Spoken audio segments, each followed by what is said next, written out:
Mwenayo bamasaba balayi baberindiye kuna kalonde bwa manyanga ise Derek Wenani shishinderano kubatabusa kubihore kama khuwalu na khulwe Shaleelo khuna khulwe khane tsina khutse kumwesi kama 2023 kumwesi kwe kumusafu kumwaha kwa 2023 yakhunywe khwishenge khumiro chimikhulu chikalimo ne khwiyongereyo iliwo musoleri ukhonyewele mushirimba shembale bamuteberesele khubo mwifi. Minister Agnes Nanduta koboesha omukoti umuyeti we wamutsutsumilisiile khumuwa kamabati bitondo bibiri.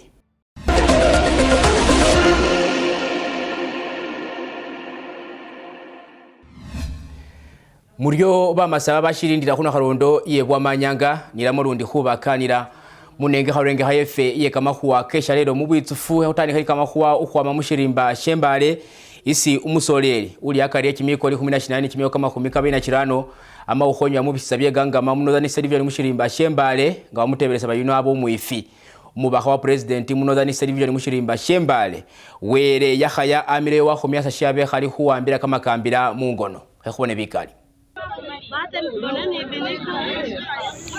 babe hali kwa mumisinza sheganga mashinyoli hanano mushirimba shembale munozani city division shiroma shiribe minire mukhonya mutwera hubandisi bambasesa bari abo mwifi. The one I just immediately that he had stolen was the phone. But these other things, the flask and the whatever, I realized this morning when I was trying to prepare kids for school. Ekizibu kino eky'abantu bano kuttibwa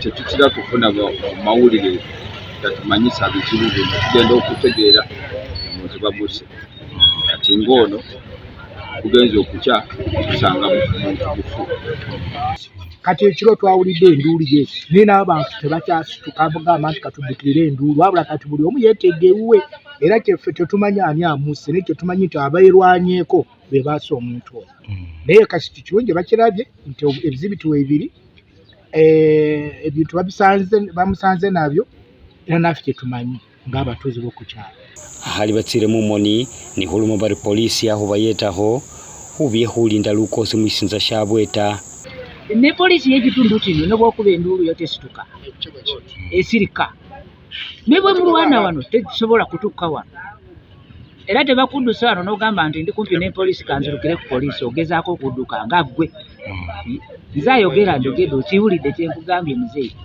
naye wano katigende bwe kityo olusi tubeerewo nga tusulako n'olwaleero twebakeko tetweba niyo muro wa RCC mushirimba shembale wa Northern City Division yahaya were atsire mumoni ukumanyisari shangali iberewo ubandi babandu bayirira kamakambira muhono twafunye ripoti nga waliwo omuntu gwe basse mukasanvu era netusinika mangu polisi netwala yembwa ne timu kweli ku ground ekyanoonyereza obutemu obwo naye amawulire genfunako nti oyo abadde yeefuula omulalulalo naye ng'ate agenda nabba ebintu by'abantu so kino twongera okulabula abantu baffe obutatwalira amateeka mu ngalo tukivumirira kuba omuntu ng'oyo wadde alina omusango tumukwate tutegeeze polisi bamutwale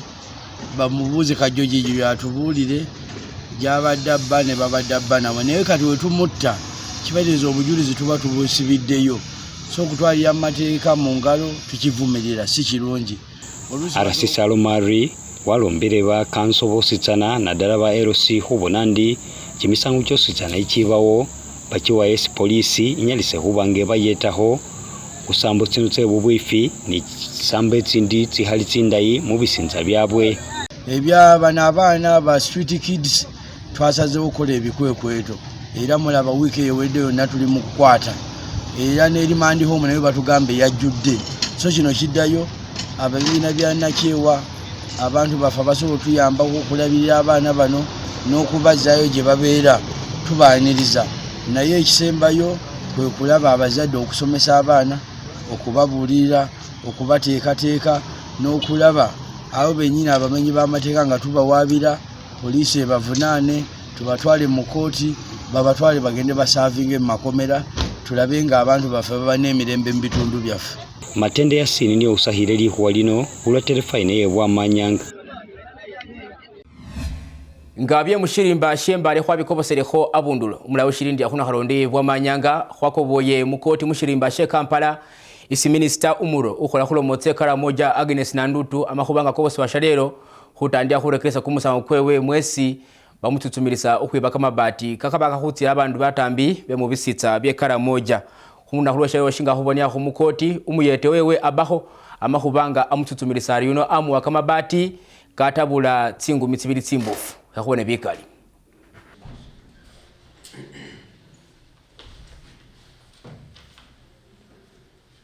One, my lord, I don't want to go so much into the details, but really she requests that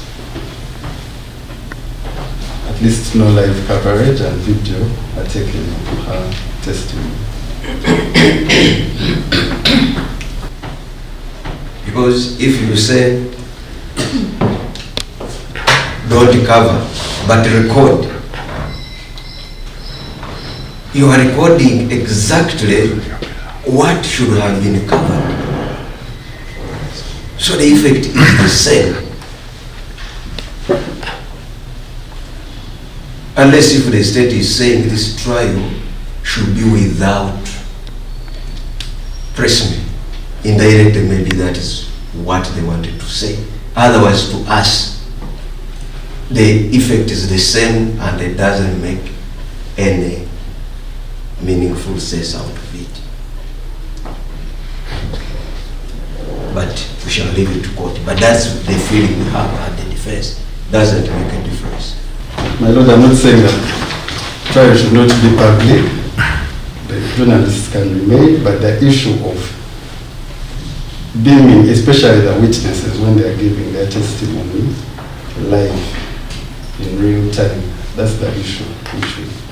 Court has not been told any fears or threats of security on our part, at least for us to consider and make that concession.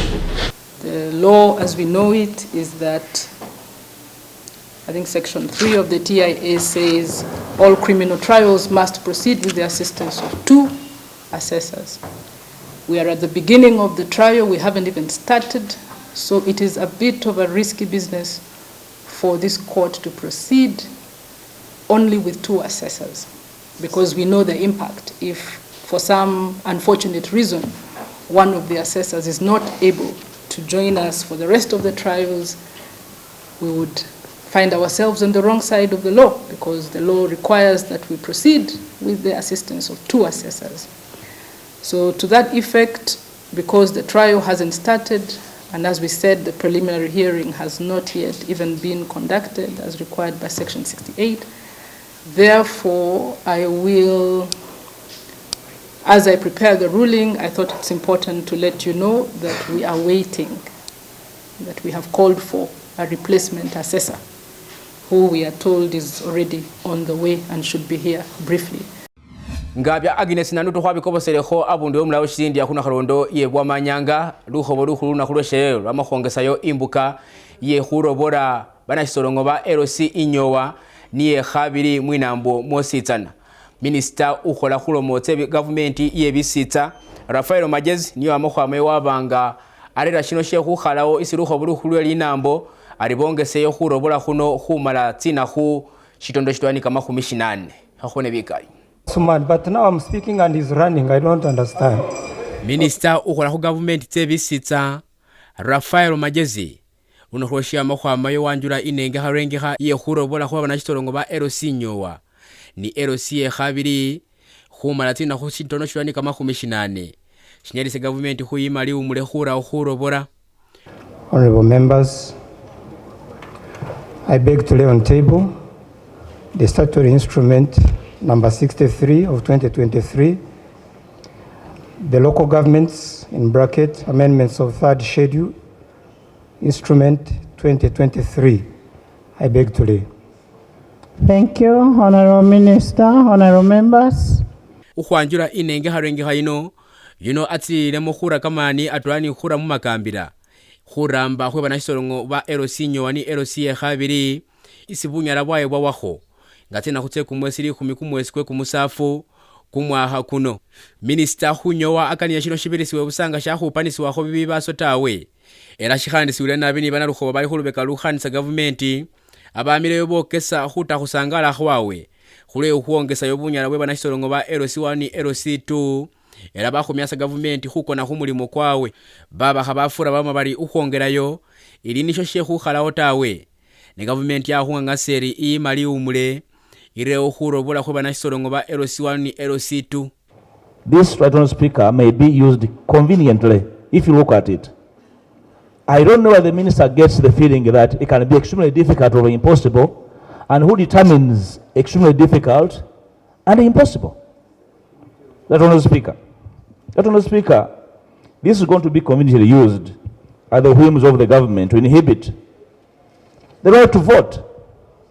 First and foremost, this provision is ambiguous and generally subjective. For instance, the words and phrases extremely difficult or impossible used in the instrument are vague. They are ambiguous and uncertain, and they are generally subjective. The right to vote is so vital that any provision that seeks to inhibit its exercise must be clear, precise, and concise. What would be, for example, the threshold of whether it is extremely difficult or impossible? Who determines that threshold of extremely difficult or impossible? The information I wanted to give you is that the Honorable Magezi likes extending things. You remember he's the one who removed the age limit? He likes making people cry. Now he has come to say, now we extend LCs. We are not going to engage ourselves in a debate anymore on this issue. What we wanted is an instrument, a legal instrument, extending the term. Right, Honorable Speaker, as I talk now, majorly we people on the borders, there is a big crisis. A big crisis because there are many matters that are not moving because we have no legal LOC1 chairpersons on the borders. And Madam Speaker, as I talk now, the people of Busia municipality brought me here to make the laws. And I think that is our mandate as the August House of this country. I therefore want to agree and call upon my colleagues that the extension of 180 days should be supported so that the LOCs should go on and work so that the country is not held at standstill. Because the fact of the matter, there are people's rights that are being abused because they need LOC1 letters to get out of prisons. Inyengo ya chitondo chitwani kama khumikalo na musafu muna makambira uweri nambo. Mu makambira kafuka government itse bisitsa minister wa government ye bisitsa awe wabunyala. We khushusha likambira lino khumbuka isakaniye. Era yuno awe wanibunyala we khukhalawo. Isambo iye khukhoya mu kimilimo mu government tse bisitsa. Ngabyo khwabikoboselekho abundulo mulawo shirindi akuna khalonde bwa manyanga luna khulwe Shaleelo ministry ikhola khubye kametsi atwani bubwire bamakhwama bachanilakho abandu abe barambisa kamatira keri moto mu district ye Padisa khubona isambo yesi bano baramoshera kyo sha president shekhulura mukhulima kumuchere batandike khuba yatsinyeni khusinzira khono byesi batuyire iliyo babe khali babira kama khumishi nane kama bufu abarura mukhulima kumuchere alinga sawa ati baba yatsinyeni khusinzira khumanje sikomurangiri suweli nambo khone bikali byesi umuna makhuwa wefe yasini matenda khufuniye wiri kakuru nga mutolo barangiriso wa ministry bye kametsi asonsolole binanu byesabe khukhola mu district ye Palisa mwisinze shimanyihane ngali moto. Number of years ago this wetlands was drained mainly for rice growing, and the obvious impact that was experienced was reduced water supply to the Lake Lemwa area, where the water levels went down and they couldn't easily pump water for supply to the Palisa town. and surrounding areas. Atsire mumoni humanyisari balimi ari bafunamu nabi mungeni tsesi bali hubaya hufura abensi balima kumuchere. Uganda used as an opportunity now to restore the degraded remote wetland, came in handy to restore the glory through those benefits. And people will testify to you that after being given the information on why they have to change the way they were using the wetland, by draining off the water from the wetland for rice growing was important. Nibo babafuniremo mu bindu byesi baholere limoto na bahubolere bitwera hu bindu byesi batsiremo moni hufunamo uhwamanga bana ne ahurambira mu kifo kino.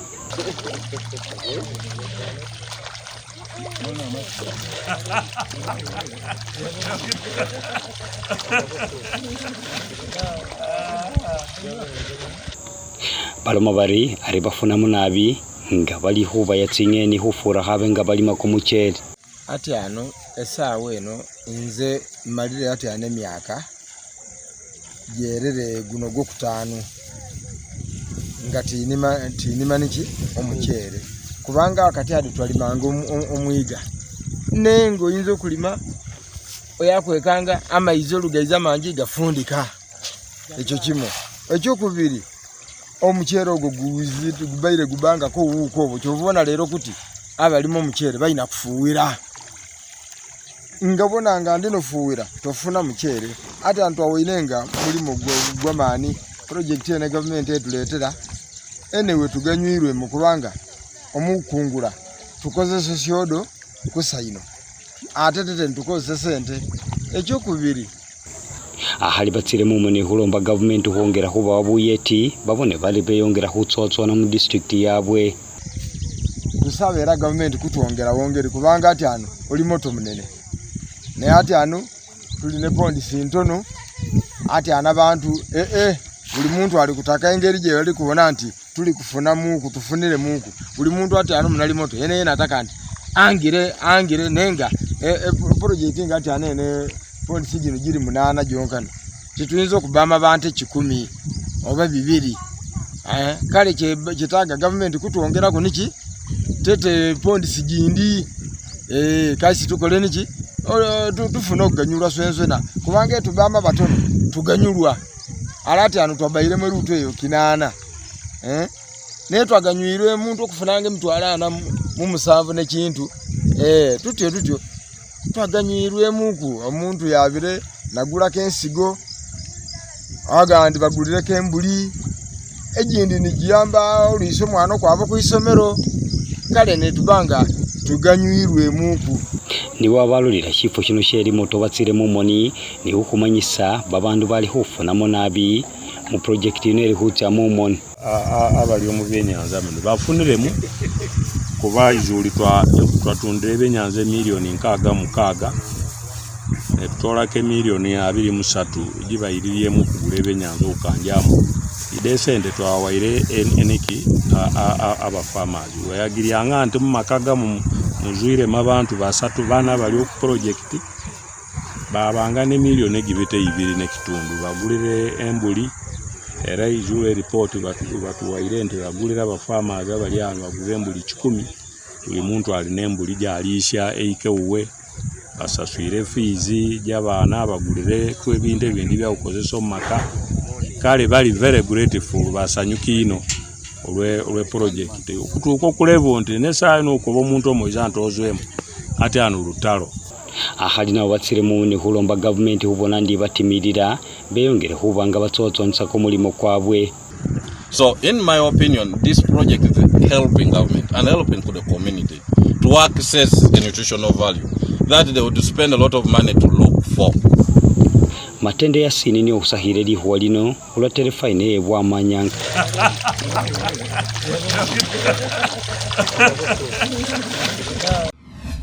Kama huwa kesha leo kashitsa mumo numula ushirindi hakuna karondo iye bwa manyanga li huwa ukwame parisa ya kutabusire hunza kamo iye shisi ta shefe shinyowere kutahubanga humula moha chehari hukobole nika kandi mwishisa shekha abiri uhesienda otawe.